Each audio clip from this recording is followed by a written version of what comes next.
হঠাৎ করেই পরিবর্তন হয়ে গেল সমস্ত ফোনের ডায়াল প্যাড। অনেকেই আতঙ্কিত, অনেকেই চিন্তিত, ফোনকে কোনো ভাইরাস অ্যাটাক করলো না তো? হঠাৎ কেন এমনটি হলো? যদি আপনি একজন অ্যান্ড্রয়েড ব্যবহারকারী হয়ে থাকেন, যদি আপনার ফোনের ডায়াল প্যাড চেঞ্জ হয়ে থাকে, তাহলে এই ভিডিওটা সম্পূর্ণ আপনারই জন্য। এই মুহূর্তে আপনি কি করবেন চলুন দেখে নেওয়া যাক বিস্তারিত। আলোচনা শুরু করার পূর্বে আপনাদের কাছে একটা রিকোয়েস্ট, ভিডিওটিকে অবশ্যই একটি লাইক করে জনস্বার্থে প্রচুর পরিমাণে শেয়ার করবেন, কারণ আপনারা একটা শেয়ার দ্বারা অন্যজনের জানতে অনেকটাই সুবিধা হবে। চলুন দেখে নেওয়া যাক বিস্তারিত। হঠাৎ করেই গতকাল থেকে অ্যান্ড্রয়েড ফোনগুলিতে চেঞ্জ হচ্ছে ডায়াল প্যাড। এতে মানুষের চিন্তা বেড়েছে। অনেকেই আতঙ্কিত হচ্ছেন যে এই অ্যান্ড্রয়েড ফোনে কোনো ভাইরাস অ্যাটাক করলো না তো? কারণ পৃথিবী যত উন্নত হচ্ছে তত বাড়ছে দুর্নীতি, তত রকম কৌশলকারীরা পদ্ধতি ডেভেলপ করে মানুষকে প্রতারিত করছে। আর এ নিয়ে কিন্তু সাধারণ মানুষের মধ্যে একটা ভয় রয়েছে, কারণ এখন ফোনেতেই ব্যাংকিং লেনদেন হয়ে থাকে, ফোনেতেই গুরুত্বপূর্ণ তথ্য রেখে থাকে। এমন হঠাৎ পরিবর্তন হলে সাধারণ মানুষের মধ্যে অটোমেটিক্যালি একটা চিন্তা চলে আসবে, তার ফোনকে অজান্তে অজ্ঞাতে কেউ অ্যাটাক করলো না তো, বা হ্যাক করলো না তো, বা ক্লোন করলো না তো? আর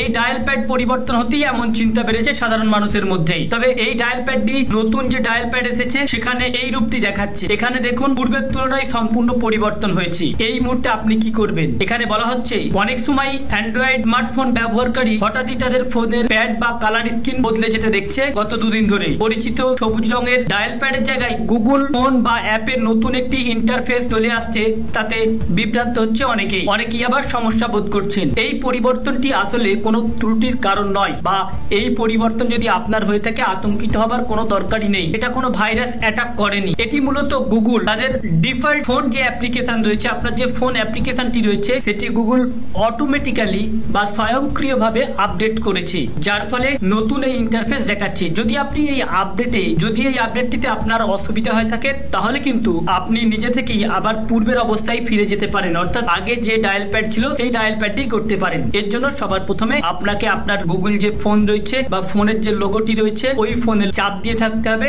তারপরে 3 ডট আসবে। 3 ডট আসার পর দেখবেন যে স্টপ অল আপডেটস রয়েছে, এই স্টপ অল আপডেটস এ ক্লিক করে দিলেই কিন্তু আপনি আবার আপনার পূর্বের অবস্থায় ফিরে আসতে পারবেন, বা পুরনো যে ইন্টারফেস ছিল সেই ইন্টারফেসে চলে আসতে পারবেন। এখানে কোনো চিন্তিত হবার কোনো দরকারই নেই, আতঙ্কিত হবারও কোনো দরকার নেই। তো ফ্রেন্ডস, এই ছিল আজকের আপডেট।